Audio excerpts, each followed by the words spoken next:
ચર્ચાનું કેન્દ્ર ઈંધણની અછતની વાત કે પછી ઈંધણની વાત હોય અને સૌરાષ્ટ્રના ખેડૂતો હવે અવટાયા છે કારણ કે લાંબી લાઈનોમાં ઊભું રહેવું પડે છે અને છતાં ડીઝલ નથી મળી રહ્યું. પાયલબેન સાચી વાત છે ને હકીકત પણ છે, અછત છે અને અછતમાં આમાં છે ને તમે જો નબળા વરસ હોય ને એમાં પાછો એક વધારાનો આવે મહિનો અધિક માસ, દુષ્કાળમાં અધિક માસ, એના જેવું છે. એક તો અછત છે, બીજું લોકો અછત હોવાને કારણે શું કરે, વધુ પડતું ખરીદી લેવાની કોશિશ કરે, જેને આમ સરકારી પરિભાષામાં સંગ્રહખોરી કે છે. પણ લોકોને એમ થાય કે વખત તેને કાલ નહીં મળે તો શું, એટલે વધારે પડતા ડીઝલ પેટ્રોલ ખરીદવાની કોશિશ કરે છે, ખાસ કરીને ડીઝલ. શું કામ? આખા સૌરાષ્ટ્રમાં તમને ગુજરાતભરમાં આમ તો સ્થિતિ બધે એવી સરખી છે. હમણાં ચોમાસું આવવું થઈ રહેશે, મહિના દીની વાર છે.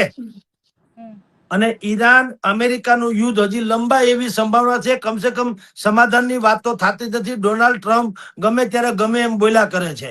હજી હમણાં તમે આજની જ વાત કરું તો આજ બપોરે જ એને કીધું કે 48 કલાક છે મારી પાસે, નહીતર પછી અમે પાછા યુદ્ધમાં લડી લેવું ને આમ ને તેમ. ઈ સ્થિતિમાં 5 રાષ્ટ્રોની મુલાકાત પૂરી કરીને વડાપ્રધાન નરેન્દ્ર મોદી આજે જયારે અહીંયા આવી ગયા, આવતા વેત અત્યારે હું ને તમે ચર્ચા કરીએ છીએ ત્યારે એને પૂર્ણકાલીન એટલે તમામ પ્રધાનોની એક જે કેબિનેટની બેઠક જેને કહેવાય એ બેઠક યોજી છે. હવે એમાં શું નિર્ણય થયા એ રાજા રામ જાણે, હમણાં જાહેર થશે. પણ થશે ખરા, આકરા નિર્ણયો તો હશે, એમાં કોઈ શંકાને સ્થાન નથી. શું નિર્ણયો હોઈ શકે? એ લોકડાઉનની માસીનો છોકરો. શું કામ? કારણ કે બહુ એવું જરૂરી નથી કે સરકાર સીધી રીતે લોકડાઉનની વાત કરે, પણ હવે કરકસર કર્યા વગર છૂટકા તો હે નહીં. શું કામ? કે અહીંયા આપણે ત્યાં ડીઝલ પેટ્રોલના કોઈ કુવા નથી અને સોનાની ખાણ્યું નથી. હવે સોનું તો ખેર તમે ખરીદો તો વિદેશી ઊંડિયામણ ને આન તેની એવી વાતો છે, એના વગર મરી નથી જવાતું. પણ ડીઝલ પેટ્રોલ વગર તો મોતના દી છે.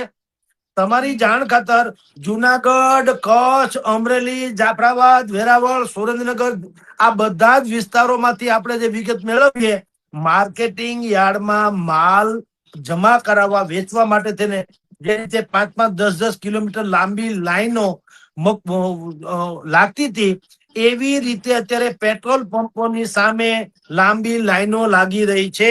અને મોટા ભાગના હાઈવે ઉપરના પેટ્રોલ પંપો તો ખલાસ એવા પાટિયા મારીને બેહી ગયા છે. હવે એના 2-3 કારણો છે.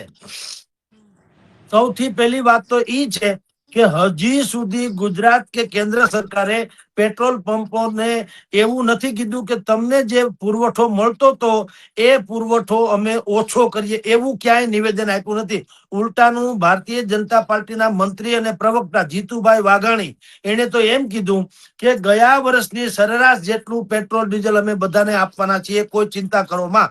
એનો અર્થ એમ કે જોઈએ એટલું પેટ્રોલ મળે એમ છે. તો અછત શેની છે એ તમને કહું. પેટ્રોલ પંપો વાળાએ ઓછી માયા નથી અને ગ્રાહકોને જે છે કે આપણે બધું લઈ લઈએ એટલે બાકી બીજાનું જે થવું થાય. પેટ્રોલ પંપ વાળા એટલા માટે નથી વેચતા કે ભાવ દિન પ્રતિદિન રૂપિયો, અત્યાર સુધીમાં 4 વખત તો ભાવ વધ્યા પેટ્રોલના, અને હજી ગઈકાલે પરમ દિવસે 1 રૂપિયો ફરી પાછો વધ્યો. ઓઇલ કંપનીઓ કે છે અમને હજી 28 રૂપિયા લીટરે નુકસાન જાય છે. 28 રૂપિયા લીટરે. તો તમે અમને ટૂંકમાં એનો ગુજરાતી એ થયું કે વધારો. હવે સરકાર એકારે 25-28 કે 10-15 રૂપિયા તો વધારે નહીં, રૂપિયાનો ડોઝ આપ્યા કરે તોય પણ આવું મુશ્કેલી થાય. એટલે પેટ્રોલ પંપ વાળા શું કરે, પોતાની પાસે જે પુરવઠો છે એને બને એટલો ઓછો આપવાની કોશિશ કરે, જેથી કરીને ભાવ વધી જાય તો જૂના ભાવે લીધું હોય તો વધારાના પૈસા આપણને મળી જાય. મૂળ વાત તો ન્યા જ આવી, લાલચ વાળી વાત કે હું વધારે કમાઈ લઉં, સમાજનું જે થવું થાય. તો જે ડીઝલ પેટ્રોલ લેવા આવે છે કિસાનો, જેને અત્યારે ચોમાસું માથે છે એટલે વાવણી ઇત્યાદિમાં એને ડીઝલ તો જોવાનું, ટ્રેક્ટર બડે થાય છે, એટલે એ લોકો શું કરે, બેરલ લઈને આવે છે. બેરલ કાયદેસરના ભરી દો.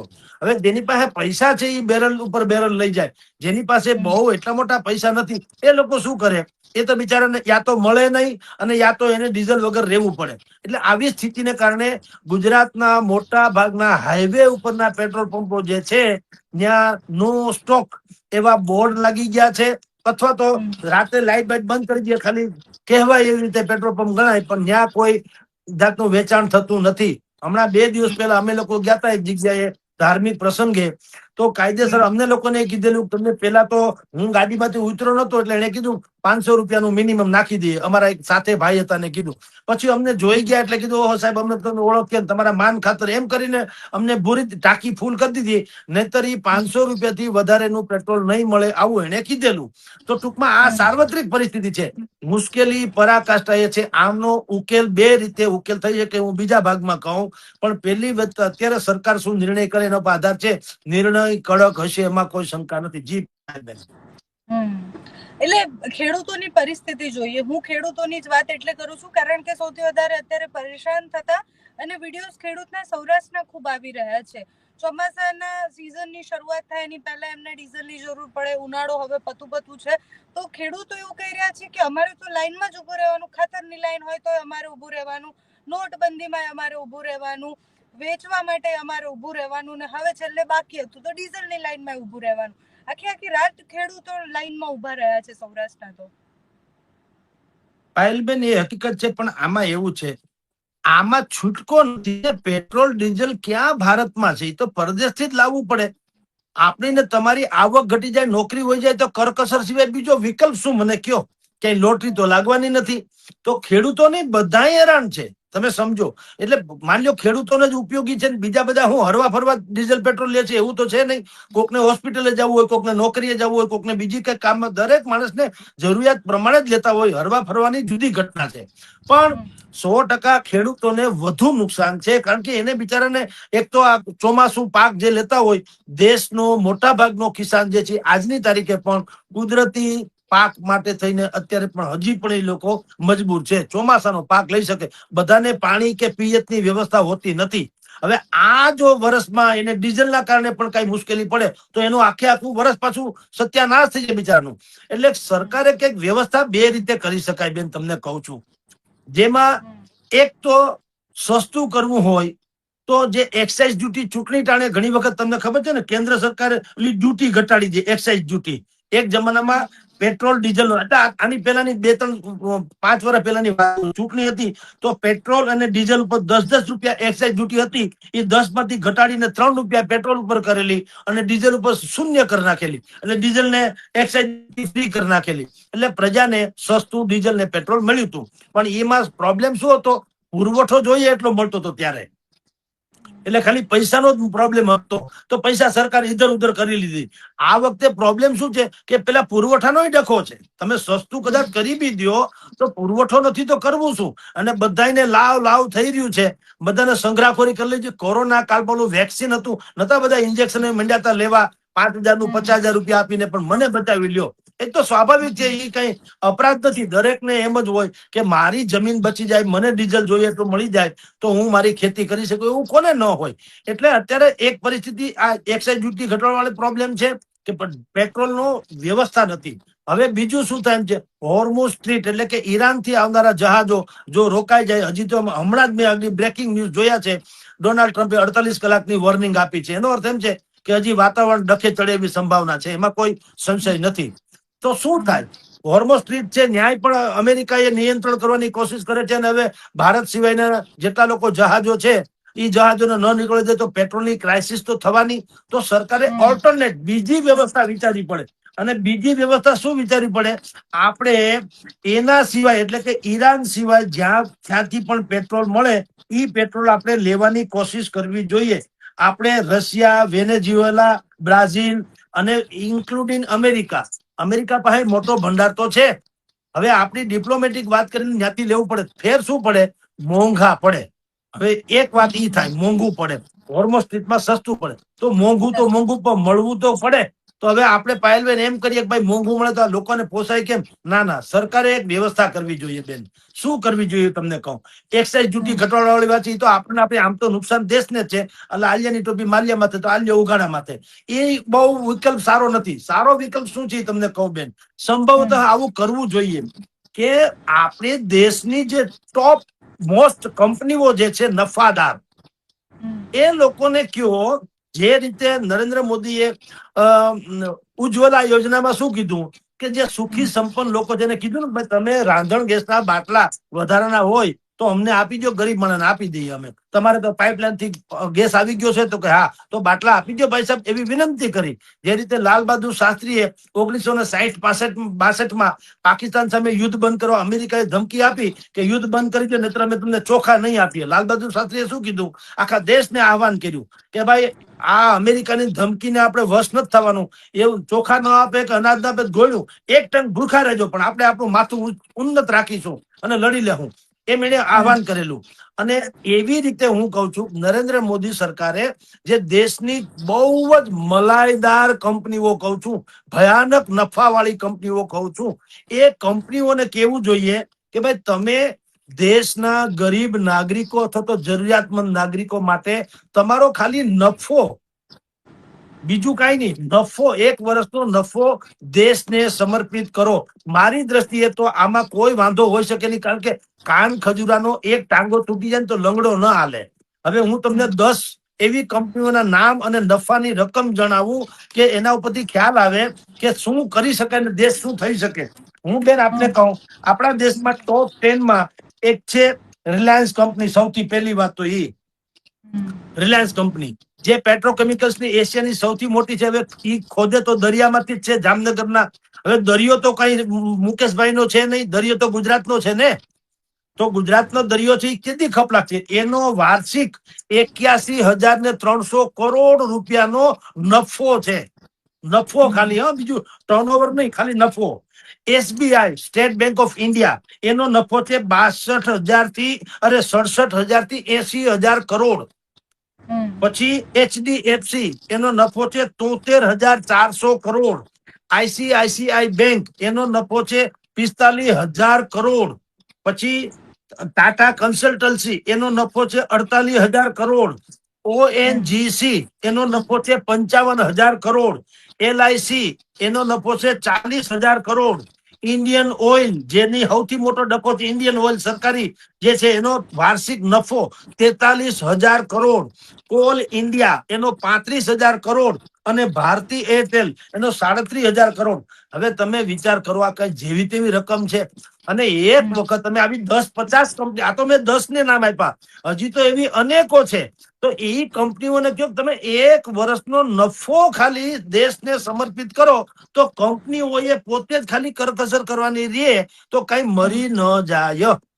કારણ કે નફાની વાત કરે છે, તમારી ટર્નઓવર કે તમારી મૂડી નથી લઈ લેવી, નફો છે તમે દેશને.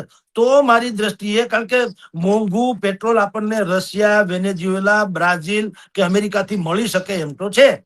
હવે એ મળી શકે એમ છે પણ મોંઘું મળે. મોંઘું મળે તો પ્રજા ઉપર જો તમારે નાખવાનું હોય તો ટપાલી જવું થયું. સરકારમાં આમાં આવડત વાળી ચીજ ક્યાં આવી? જો 2 રૂપિયાનો માલ હોય તમને 3 રૂપિયામાં વેચવું, પછી 5 રૂપિયા થાય તમને 7માં વેચવું, તો એ નહીં થયું. સરકાર ક્યારે ખપ લાગી કહેવાય કે મોંઘું લે છે અને છતાંય વચલો રસ્તો કઈ કાઢે છે, જેનાથી ગરીબ, મધ્યમ વર્ગના કે જરૂરિયાતમંદ કિસાનો, બીજા તમારા મારા જેવા સામાન્ય નાગરિકો, એને મુશ્કેલી ન પડે. તો શું કરાય? આવી જાયન્ટ કંપનીઓને કહેવાય કે સરકારે તમને આપવામાં કઈ ખામી તો નથી રાખી. આપણે વિદેશથી જેટલી કંપનીઓ અહીંયા મૂડીરોકાણ MOU કરેલું છે, આપણે એને કેટલી સવલતો આપી છે. તમે જુઓ, અહીંયા એને રોડ, રસ્તા, લાઇટ, વીજળી બધું આપણે સસ્તામાં સરકાર એને આપી રહી છે. તો ઠીક છે, તમને જે તે સમય અમે, પણ આ જયારે કટોકટીનો સમય છે, દેશ માટે આફત આવી છે, તો એવા સમયે તમારે અમને મદદ કરવી જોઈએ. એમ કરીને જો એનો નફો કમસે કમ જો 1 વર્ષનો છે અહીં લઈ લે તો આપની જાણ ખાતર દેશને બહુ સારો ફાયદો થાય. અને બાકી બધી જે કરકસરથી માંડીને બીજી વાતો છે, એ મને લાગે અત્યારની બેઠકમાં થતી હશે કરકસરની. તો આ પગલા અત્યારે જાહેરાત થાય એવી સંભાવના છે. પણ હાલ તમે જુઓ તો જ્યાં સુધી આ બેઠકનો નિર્ણય શું કરે ન આવે ત્યાં સુધી આ જે છે જો ને તો વાળી વાતો છે. નિર્ણય આવે તો ખબર પડે કે સરકાર શું કરવા જઈ રહી છે. જી બેન. જગદીશભાઈ, પ્રધાનમંત્રીએ આપેલું નિવેદન કે આપણે પેટ્રોલ ડીઝલ ઓછું વાપરવાનું છે, સોનું ના ખરીદીએ, અને બીજી બધી વાત જે કરકસરની કરી હતી, લોકોમાં તો એ ઓછું દેખાયું કે માનતા હોય કે ન માનતા હોય. વિપક્ષે આ મુદ્દો ખૂબ પકડ્યો કે એક બાજુ પ્રધાનમંત્રી કહે છે કે કરકસર કરવાની છે, બીજી બાજુ એ ફરવા માટે જાય છે, એટલે બીજા દેશોમાં જાય છે, પ્રવાસ કરે છે, પ્રવાસથી આવ્યા પછી એમની બેઠક. અને અત્યારે દેશના આટલા મોટા સંકટની વચ્ચે સોશિયલ મીડિયા પર તો કંઈક અલગ જ ચાલે છે, કોકરોચ જનતા પાર્ટી. તો આમાં કઈ પરિસ્થિતિઓમાં આપણો દેશ અત્યારે છે? જુઓ બેન, આપણે ત્યાં છે ને જેટલા લોકો મદદ કરવામાં મહેનત કરવી છે ને એટલા લોકો હેરાન કરવામાં મદદ કરે, એમાં શક્તિ વેડફે. વિરોધ પક્ષના લોકોએ શું કીધું કે ગામને સલાહ આપે છે ને પોતે 5 દી ફરવા, એટલે ફરવાથી ગુલ્ફી ખાવા ગયા છે વડાપ્રધાન કે પાર્લરની બોલી મેલોડી ખાવા જ ગયા હતા? ત્યાં ઇટલી જઈને હું મેલોડી દેવા મેલોડી એમ વ્યવહાર કરવા ગયા હતા? હાલી શું મળ્યા છો? એટલે ભાઈ વડાપ્રધાન છે, કોઈ સરપંચ નથી. એને લેવલના કામ હોય ને, દેશના બધા કામ ન હોય. મારે ને તમારે આપણા ઘરમાં 50 કામ હોય છે, દુઃખ હોય કે સુખ હોય, તમે ને હું આપણે બધા કઈ વહીવટ કરીએ છીએ કે નથી કરતા? અત્યારે આપણી નોકરી હોય કે ન હોય, આપણા ઘરમાં તો ખાવાનું જોતું હોય કે ન જોતું હોય, તો વ્યવસ્થા તો કરીએ ને. એમ કહેવાય કે ઓહો તમારી નોકરી હોય કે તમે આવા ચટાપટા વાળા ટી શર્ટ કેમ પહેરો, કા હાવ ગાય જેવા નથી ગયા, એવું ના હોય. એટલે એક તો ઈ ખોટું છે કે તમે કોઈની ઉપર ઓળઘોળ જ કરો. આ જે કોકરોચ વાળી વાત છે ને, ઈ તમને કહ્યું, ઈ આને લાગુ પડે. કોકરોચ જનતા પાર્ટી જે છે ને એનું થીમ જ આ છે કે તમારે એમ નહીં કહેવાનું કે મારા પગમાં બૂટ નથી, એમ નહીં કહેવાનું. એમ જ કહેવાનું કે આ સરકાર આખી ધરતીને ચામડાથી મઢવામાં નાકામ રહી છે. લે હાલે, લા ધરતી આખી ચામડાથી મઢાય કે તારા પગલામાં બૂટ પહેર લેવાય? કોઈને બૂટ નથી પહેરવા. સરકારને નાકામ બતાવી છે, આખી ધરતી ઢાંકવામાં નાકામ રહી છે. એમ વિપક્ષોએ બોલ નાખ્યું. 5 રાજ્યોમાં ઈ ફરવા નીકળી. એટલે વડાપ્રધાન ફરવા એટલે મેં તમને કીધું મેલોડી ખાવા ગયા છે, એ ગુલ્ફી ખાઈને ભેળ ખાઈને પાછા આવતા રહ્યા, ઝાલમુરી ખાઈને. એટલે ભાઈ એના કામ હોય કે નહીં? અને બીજું, સરકાર હોય કે મોટા માણસો હોય કે બીજા કોઈ આઇકોનિક વ્યક્તિ હોય, ઈ છે ને કે એમ કરવાનું હોય, કરે એમ નહીં. ભગવાન કૃષ્ણએ કીધું કે હું જે કહું ને એમ તમારે કરવાનું, હું કરું એમ નહીં. એને તો 1008 પટરાણી રાખી દીધા. આપણે ગુજરી ન જઈએ, આપણે આપણાથી મર્યાદામાં રહેવાનું, ભગવાને એમ જ કીધું છે. તો મોટા માણસો જે કે ઈ કે એમ કરવાનું, કરકસર કોણ કે જો પ્રધાનો કેટલા, હાલો નરેન્દ્ર મોદી ભૂલી જાવ ને, વિપક્ષના લોકો કઈ હાલી નથી જતા, સાયકલ ઉપર નથી જતા, તો હું કપડાની જે અછત હોય, ટેક્સટાઇલ મિલની હડતાલ પડી હતી, તો કોંગ્રેસ વાળા હું રેટીઓ માં જતા કાઢવા, હાલો સૂતરના કપડા આપણે બનાવીને આપણે પહેરીએ. ઉલ્લુ બનાવે, ખાલી વાતો કરવી છે કોઈ પણ હિસાબે. પોતાને ટાસ્કા જેવા થઈને ફરવું છે. આમ તો કોંગ્રેસ ગાંધીવાદી વિચારસરણીનો પક્ષ કહેવાય છે. ગાંધીજી ઉઘાડે ડીલ જિંદગી આખી છે. આ તમે જુઓ જી, એક કોંગ્રેસીને ભેળા તમે હીરો જેવા નથી ઠટકારીને ફરતા, બંડી ટનાટન. એના કપડાના તમે જુઓ તો ખરો, લલીનના શર્ટ હોય લીલના, એનો ભાવ જુઓ બજારમાં શું છે. એટલે જો કોકને નીચા દેખાડવા એ જુદી ઘટના છે. અને તમારી જાણકાર દેશ માટે જયારે આફત હોય ત્યારે એક તમારી કે મારી નાગરિકી ભૂમિકા કોઈ ખરી કે નહીં?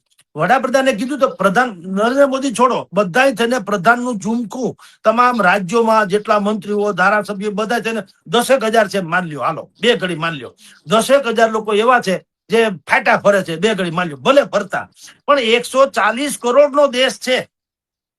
તો તમારે મારે ભૂમિકા નહીં. 140 કરોડના દેશના લોકો રોજના 5 રૂપિયા પણ, તમને કહું 5 જ રૂપિયા રોજના બચત કરે તો 140 કરોડ ગુણ્યા 5 કરોડજી કેટલા રૂપિયા થાય? એટલાની બચત થાય કે નહીં?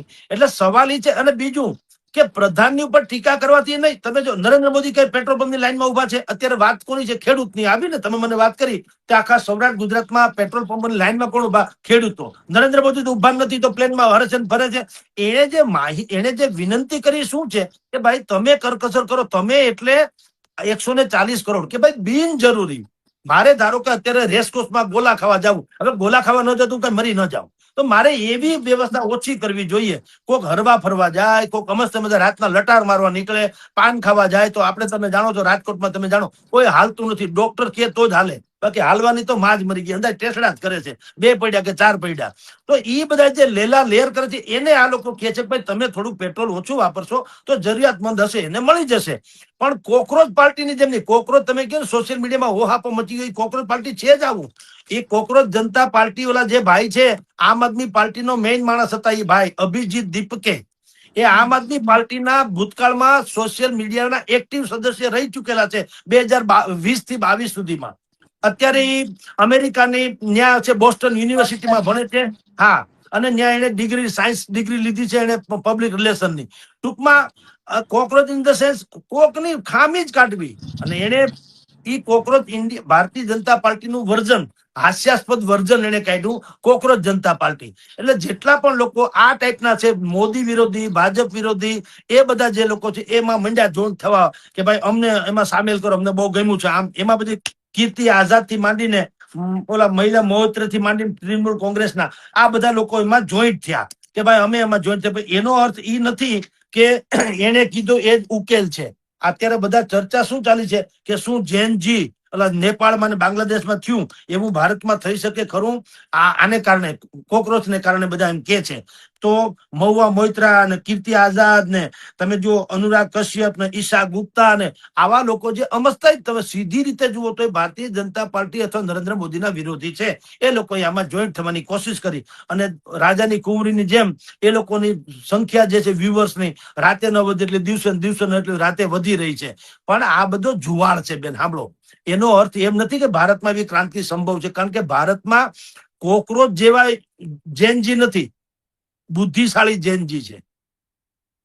તમારી જાણ કરતા 2020 ડોનાલ્ડ ટ્રમ્પ જયારે ચૂંટણીમાં ઉભા હતા જો બાઇડનની સામે, ત્યારે ડોનાલ્ડ ટ્રમ્પના સોશિયલ મીડિયા ઉપર ફોલોઅર્સની સંખ્યા હતી 8,80,00,000. એટલે આમ જુઓ તો 9 કરોડની આસપાસ તો એના ફોલોઅર્સ હતા. હારી ગયા ભૂંડે હાલ. બોલો, ન મેળ પડ્યો. અને ઓલા ડોહા હતા એ જીતી ગયા. બીજું તમને કહું, એ નાઇજીરિયામાં રાષ્ટ્રપતિની ચૂંટણીમાં એક ભાઈ બધા પીટર સોબી નાઇજીરિયાના રાષ્ટ્રપતિની ચૂંટણીમાં ઉભા રહ્યા. એ પીટર સોબીની બીજી કોઈ ઓળખાણ નથી, સોશિયલ મીડિયાનો સ્ટાર હતા. અને એના એટલા ફોલોઅર્સ, કરોડોની સંખ્યામાં ફોલોઅર્સ હતા. બધાને એમ હતું કે આ તો ખાલી એક સમજો ને કે ખાલી ઔપચારિકતા છે, ઉભા રહી, બાકી જીતેલા જ પડ્યા. ભૂંડે હાલ હારી ગયા. ભાઈ, સોશિયલ મીડિયામાં બ્લુ ટીક થવી એટલે તમારા આશિક કે તમારા ચાહક હોવા જરૂરી નથી. તમને આપણો એપિસોડ ગમે તો બ્લુ ટીક કરી લે, બાકી ખરાબ લાગે તો એનો ગાળ લખવામાં એ જ હોય. પાછા સોશિયલ મીડિયા એ બટકની વાત છે. જેમ તમે ફિલ્મના હીરો હિરોઈન પડદા ઉપર કેવા રૂપાળા લાગે, મેકઅપ વગર જુઓ જી, તમે ભૂતની જેમ તમને ડરીને ભાગી જવું પડે એવા એના ચહેરા હોય. એ બધું ચોપડે ત્યારે રૂપાળું લાગે. એમ આ બધા કોસ્મેટિક છે. એટલે જેનજી જેવું અહીંયા ન થાય. એ ભલે એને દુનિયાભરનું કર્યું, કારણ કે બ્લુ ટીક કરનારા જે છે ને એ બહુ કાયમી નથી હોતા. આપણે ગામડામાં કે ને મીઠા બોલા ને મધ જરા, સાણા ને ચકોર, પ્રાણિયા એનો સંગ ના કરીએ નકરા કોરા ધાકોડ. એ તમને અત્યારે ગમ્યું, તમે હું અડધી કલાક આ બરાડા પાડીએ છીએ ને બોલીએ છીએ, એને ગમે તો બ્લુ ટીક કરે, ન ગમે તો લખે તમે કાવડિયા ખાઈ ગયા, તમે દબાઈ ગયા, તમે ઢુકાઈ ગયા, સરકાર તમને ગઈ નાખ્યા. આ એનો જ પ્રજા છે. જનતા હોતી હે, એને અધિકાર છે ને ભલે મોજ કરે. મૂળ વાસ્તવિકતા ઈ છે બેન, સૌ આપણે તમારે ત્યાં ભારતમાં ઈ જેનજી છે ને ઈમાંય પાછો ડખો છે. જેનજી ખાલી ન્યુટ્રલ જેનજી નથી, એમાંય પાછા લેવા ને કડવા ને તળપદા ને ચુવાળિયા ને રઘુવંશી ને ભૂદેવ, દલિત ને માઇનોરિટી ને એ બધા પાછા છે. તો ઈ નહીં, તમે સમજો તો ક્યાંથી મેળ પડે? જેનજી એટલે બિલકુલ ન્યુટ્રલ અને હાવ સાફ લોકો હોય, યુવાન, જેને કોઈની યાર લેવા દેવા ન હોય તો ક્રાંતિ થાય. અહીંયા એવું સંભવ નથી. અહીંયા ચૂંટણી અલગ અલગ રીતે જીતાય છે. ખાલી જેનજીના આધારે નહીં, તમારી પાસે ચહેરો હોવો જોઈએ, વિઝન હોવું જોઈએ, સંગઠન હોવું જોઈએ, તમારી પાસે સારામાં સારું, તો તમારો મેળ પડે. હવે તમે કોઈ પણ ફિલ્મ જોવા જાઓ, કેટલાક લોકો તમે જો અમુક આજે તમે કોકરોચ વાળી વાત કરો છો ને, એ કેવું છે, ઓલું આશિકી ફિલ્મ આવ્યું હતું એક જમાનામાં, આશિકી. તમે જો એ આવ્યું, એના સોંગ ને કારણે હાહાકાર મચી ગયો. પછી હીરો ક્યાં ગયો ને હિરોઈન ક્યાં, એ રામ જાણે. પછી કોઈ દી મેળ જ ન પડ્યો. લવ સ્ટોરી કુમાર ગૌરવ નું આવ્યું હતું, હાહાકાર મચી ગયો, રામ જાણે પછી હું છું. શું કામ? સોંગ બહુ સારા હતા. તો સ્ક્રિપ્ટ સારી હોય, સંગીત સારું હોય, દિગ્દર્શન સારું હોય અને ડાયલોગ સારા હોય તો, અને હીરો હિરોઈન પણ સારા હોય તો, સંપૂર્ણપણે ફિલ્મ સારું હોય તો એ લાંબુ ટકે ને હિટ જાય. બાકી તમારી જાણ ખાતર ઘણી વખત અમુક વસ્તુ અત્યારે જે તમે કોકરોચ નું કે કોકરોચ સ્ક્રિપ્ટ બહુ સારી છે, પણ કેવળ સ્ક્રિપ્ટ, હીરો નથી, હિરોઈન નથી, બાકી ડાયલોગ ડિલિવરી બીજી નથી, સંગઠન નથી, એ ખામી છે. એટલે અહીં નહીં મેળ પડે. સ્ક્રિપ્ટ કેવી સારી છે, એને તમારી જાણ કરતા કોકરોચમાં શું કર્યું, એ લોકોએ એક શું કહેવાય એજન્ડા બહાર પાડ્યો. અમારી કોકરોચ જનતા પાર્ટી, એમાં ચૂંટણી ઢંઢેરો. એ ચૂંટણી ઢંઢેરો છે ને, તમે વાંચો ને તો ખબર પડે કે આમાં અભિજીત દીપકે ખાલી મોરું છે. બાકી પાછળ તો આમ આદમી પાર્ટી અને કોંગ્રેસ જે ગણો તે એ લોકો છે. કારણ તમને કહું, એને શું કીધું મેનિફેસ્ટોમાં? એક તો સૌથી પહેલા બેરોજગારી નાબૂદી કરીશું, સૌથી પહેલો મુદ્દો, એટલે યુવાનો આકર્ષાઈ જાય.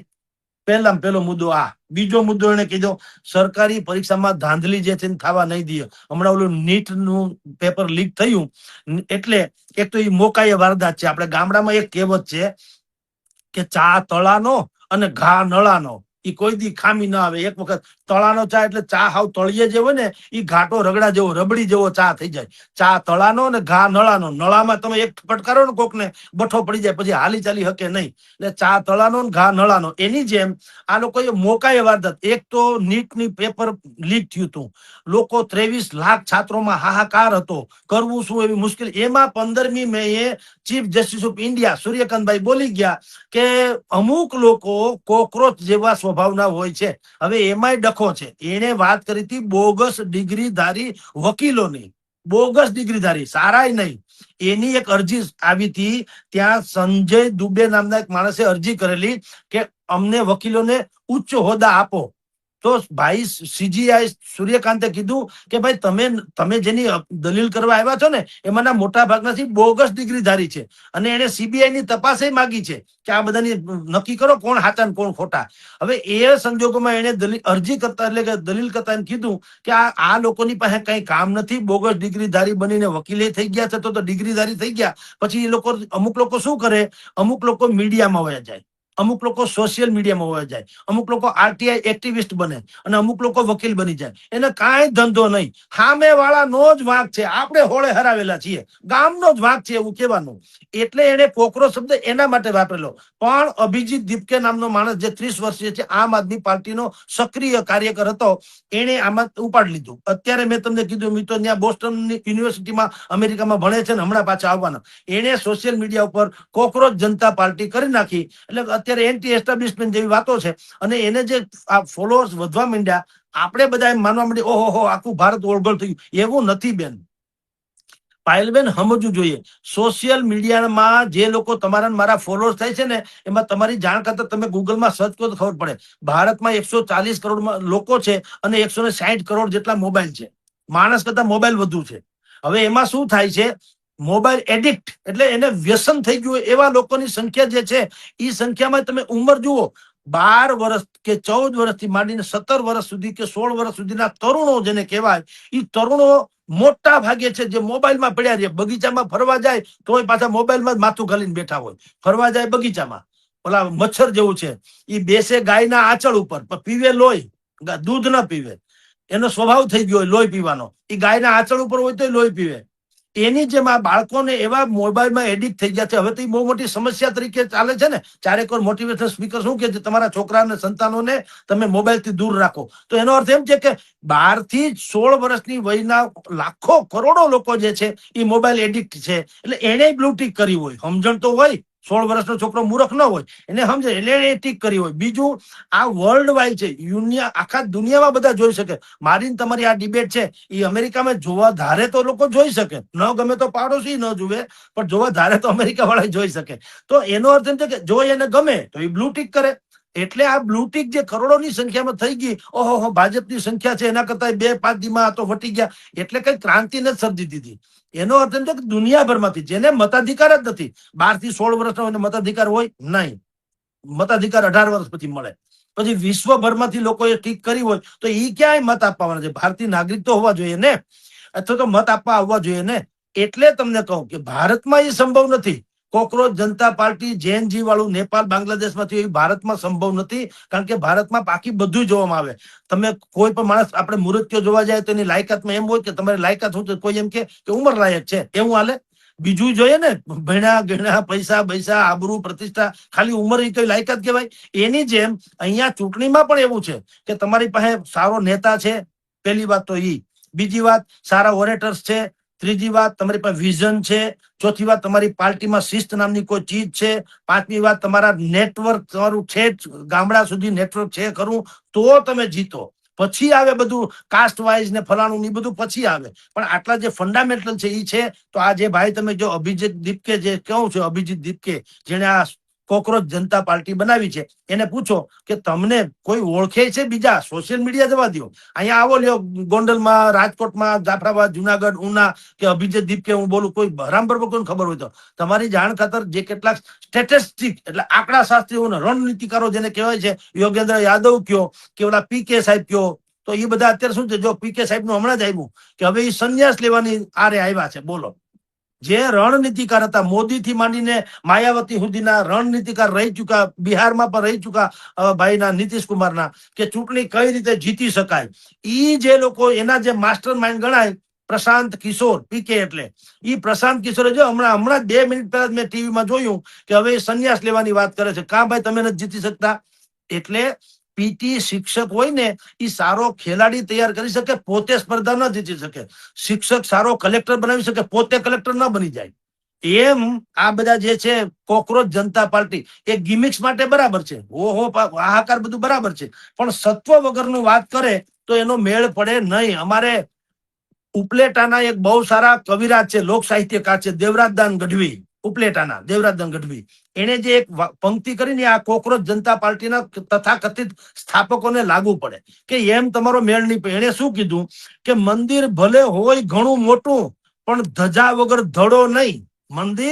મંદિર ભલે હોય મોટું, પણ ધજા વગર ધડો નહીં. માણસાઈ વીણ મલકમાં દેવ ના રીજે દેવરા.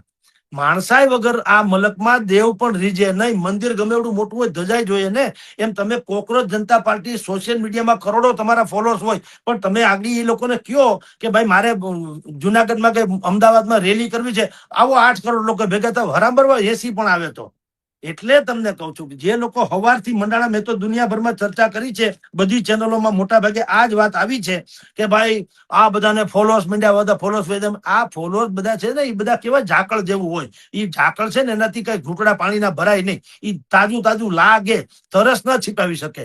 એટલે મીઠા બોલા ને મધ જરા, શાણા ને ચકોર, પ્રાણિયા એનો સંગ ના કરે, નીકળ્યા ગોરા ધાકોર. આ બધું અહીં બેઠે બેઠે આમ કરવું છે એટલે મજા છે. તમે મેં કીધું એમ બોલાવો એ લોકોને કે હાલો આપણે અહીંયા રામલીલા મેદાનમાં 20 લાખ લોકોને ભેગા થવાનું છે. રામ બરોબર કોઈ આવે તો? કોઈ નથી આવતું. હમણાં બધું કોરોનાથી માંડીને અત્યાર સુધીમાં સ્થાનિક ચૂંટણી થઈ, આવી જ વાતો. કોકરેજ જનતા પાર્ટી ખાલી નામ જ નતું, બાકી દુનિયાભરના લોકો ચર્ચા કરતા હતા ભારતીય જનતા પાર્ટીની વિરુદ્ધમાં કે બહુ જ ભયંકર એન્ટી એસ્ટાબ્લિશમેન્ટ છે, આ વખતે તો મરેલા પડ્યા ને લોકો ત્રાહીમામ પોકારી ગયા. આ જીતા ટ્રીમન્ડસ બહુમતીથી, જેની કોઈ સીમા નહીં. એવી રીતે બધાની ડિપોઝિટ ગઈ આમ આદમી પાર્ટીથી માંડી કોંગ્રેસ વાળાને. તમે વિચાર તો કરો, કારણ કે એ લોકો ગ્રાસરૂટ લેવલ ઉપર એ લોકોનું નેટવર્ક છે. આ બધા છે ને ઉપર આમનમ છે, તમારી ઝાકળ જેવા છે. ઝાકળથી મેં કીધું પાણીની પ્યાસ ન બુજે, એ તાજું તાજું લાગે. તરસ छिपाવવા માટે તો ધોધમાર વરસાદ જોઈએ. એમ આ તમે જે ભાઈએ વાત કરી છે, એનો હું બહુ લાંબુ ભવિષ્ય જોતો નથી. તમે જાલમુરી એક વખત વડાપ્રધાન ખાઈ લે, જાલમુરી મંડ્યું થવા. અહીંયા રાજકોટના